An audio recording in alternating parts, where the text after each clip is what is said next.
नमस्कार साथियों, एक बार फिर मैं दीपंकर समंदर, चार्टर्ड अकाउंटेंट, आपका दोस्त और बिजनेस ग्रोथ एसोसिएट।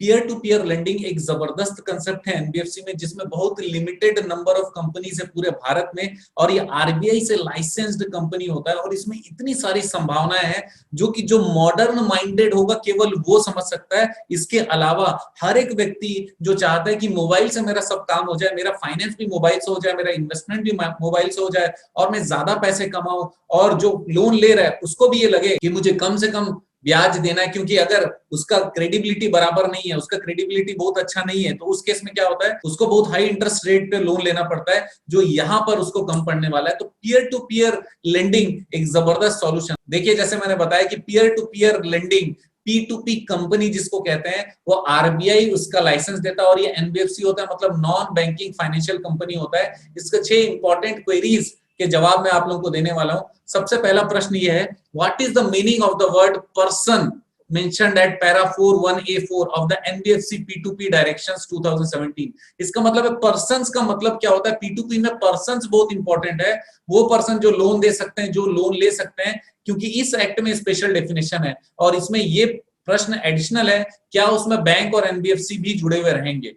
तो उसका जवाब क्या है? सबसे पहला, for the purpose of para 4 bracket 4 of directions term person shall include an individual। क्या कौन कौन पर्सन में इंक्लूड होगा? सबसे पहला, इंडिविजुअल यहां पर काम कर सकता है। दूसरा, बॉडी ऑफ इंडिविजुअल्स काम कर सकता है। हिंदू अनडिवाइडेड काम कर सकता है।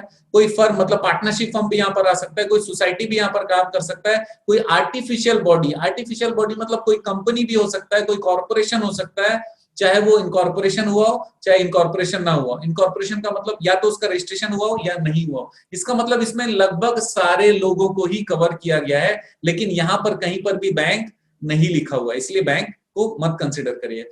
अब एनबीएफसी P2P का जो आरबीआई का डायरेक्शंस है, उसके अंदर में जितने डीएसए होते हैं, डायरेक्ट सर्विस एजेंट होते हैं, बैंक के जो करेस्पॉन्डेंट्स होते हैं या एनबीएफसी होते हैं, वो क्या एनबीएफसी P2P डायरेक्शंस के अंतर्गत आते हैं? ये बहुत कॉमन क्वेश्चन है। P2P प्लेटफॉर्म बहुत अलग है। इलेक्ट्रॉनिक प्लेटफॉर्म कोई भी अगर है, आपको लगता है कि बैंक को असिस्ट करने के लिए है, तो फिर वो P2P नहीं है। ऐसी कोई एनबीएफसी जिसको एआईएफआई रेगुलेट करती है ताकि बॉरोवर्स की पहचान कर पाए, वो भी P2P लेंडिंग प्लेटफॉर्म में नहीं आएगा, राइट। अब ये पॉइंट क्या कहता है कि अगर कोई ऐसा प्लेटफॉर्म है जो केवल स्पेशली एनबीएफसी के लिए या फिर एआईएफआई के लिए नहीं है, वो साधारण जनता के लिए भी है, कि वो वहां पर कनेक्ट होकर अपना फाइनेंस का बिजनेस कर सकता है, तब जाकर उसको एनबीएफसी P2P का रजिस्ट्रेशन लेना पड़ेगा। अदरवाइज अगर वो डेडिकेटेड है एनबीएफसी के लिए या एआईएफआई वाले ऑर्गेनाइजेशंस के लिए, तो वहां पर उसको P2P रजिस्ट्रेशन लेने की कोई जरूरत बिल्कुल भी नहीं है।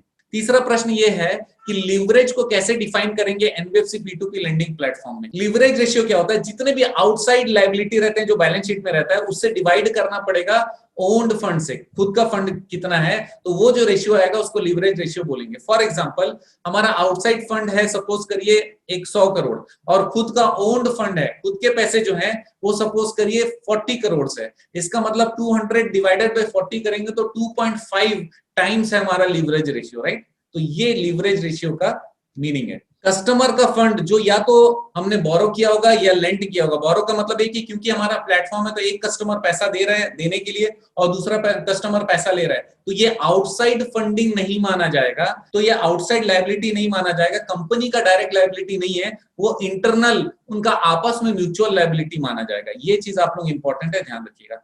तीसरा प्रश्न ये है, what is the meaning of investible funds? Investible funds क्या होता है? ऐसा कौन सा फंड जो कि इन्वेस्टिबल होगा? क्योंकि P2P में क्लियरली लिखा हुआ है कि कोई भी पर्सन इन्वेस्टिबल फंड को इन्वेस्ट कर सकता है P2P प्लेटफॉर्म के जरिए लेंडिंग के लिए, राइट। इन्वेस्टिबल फंड ऐसा फंड है, ऐसा अमाउंट है जो कि पूंजी के रूप में, कैपिटल के रूप में हम लोग डालते हैं और उससे सरप्लस निकालते हैं P2P एनबीएफसी से, उससे फायदा निकालते हैं, राइट। तो ये इन्वेस्टिबल फंड होता है। मैं आपको बता दूं कि एस्क्रो अकाउंट होता है जो कि प्लेटफॉर्म का अमाउंट रहता है, इसमें वो पैसा इंक्लूड नहीं होता जो कि बोरोवर्स और लेंडर्स का है, जो हमारे एस्क्रो अकाउंट के थ्रू रूट होता है। एस्क्रो अकाउंट क्या होता है? हमारा जो P2P का स्पेशल अकाउंट है, जिसमें जिसने भी, सपोज करो किसी ने 50,000 रुपए दिए, वो 50,000 रुपए वहां पर खड़ा हो गया, अब उसमें से 2 लेंडर को 25,000 रुपए देना पड़ा, उसी अकाउंट से चला जाएगा। अब उसमें क्या होगा, जब जिसने लोन लिया वो लोन का पैसा चुकाता जाएगा और जिसने पैसा दिया है उसको पैसा वापस होता जाएगा, लेकिन बीच में कुछ पैसे बचेंगे भी, वो पैसे हमारे प्लेटफॉर्म के हैं,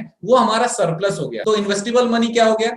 सबसे पहला वो पैसा जो हमने as a company P2P company खुद लगाया, दूसरा वो सरप्लस जो हमने ये ट्रांजेक्शन करवाने के कारण कमाया होगा, ये दोनों मिलाकर हमारा इन्वेस्टेबल मनी होता है, right. Customer funds lend borrowed by using the platform can not be used और utilised by the platform. Customer ने अगर पैसा दिया दूसरों को लोन देने के लिए, उस पैसे को आप इस्तेमाल नहीं कर सकते हो, ये याद रख लें। पांचवा महत्वपूर्ण प्रश्न है, एप्लीकेशन करना उसी समय अपफ्रंट सामने 2 करोड़ रुपए की जरूरत है क्या?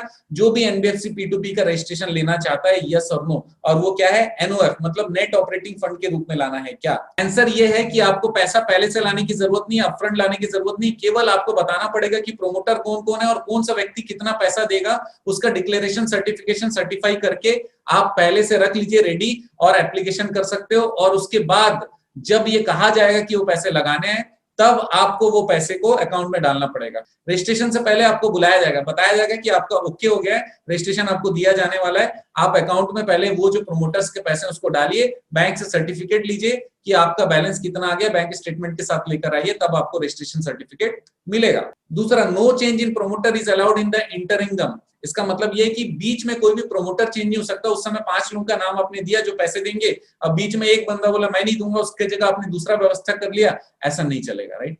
छठवा लास्ट क्वेश्चन है आज के वीडियो का, वो है will an existing NBFC be able to operate as an NBFC P2P। अब एनबीएफसी P2P बनने का बहुत मन कर रहा है, मैं ऑलरेडी एनबीएफसी हूं, तो क्या मैं P2P के जैसा काम कर लूं? जब इतना अच्छा काम है तो मैं करूं कि नहीं करूं? नो, नहीं कर सकते। P2P का डायरेक्शंस भी अलग है, उसका प्रोसेस भी अलग है, उसका काम भी अलग है। उसमें नॉर्मल एनबीएफसी वाला नहीं काम कर सकता, क्योंकि उसको P2P का सारे गाइडलाइन मानने पड़ेंगे, जिसमें उनको पूरा बिजनेस प्लान, सॉफ्टवेयर कैसे रन करेगा, किस तरीके से आप जस्टिफाई करोगे, कैसे रिस्क प्रोफाइल देखोगे, ऐसे 1000 बातों को कंप्लाई करना पड़ेगा, तब जाकर आपको P2P लाइसेंस मिलता है। इसलिए नॉर्मल एनबीएफसी को P2P लाइसेंस नहीं मिलने वाला है। तो दोस्तों, आप जानते हैं मेरा मिशन है हमेशा आप लोगों की मदद करना। अगर आपको P2P लाइसेंस चाहिए, जो कि भारत में बहुत कम है, तो आप हमसे संपर्क कर सकते हैं किसी भी प्रकार की मदद के लिए। हम हमेशा आप लोगों के लिए तैयार रहने वाले हैं। आपका दिन जबरदस्त और शुभ हो।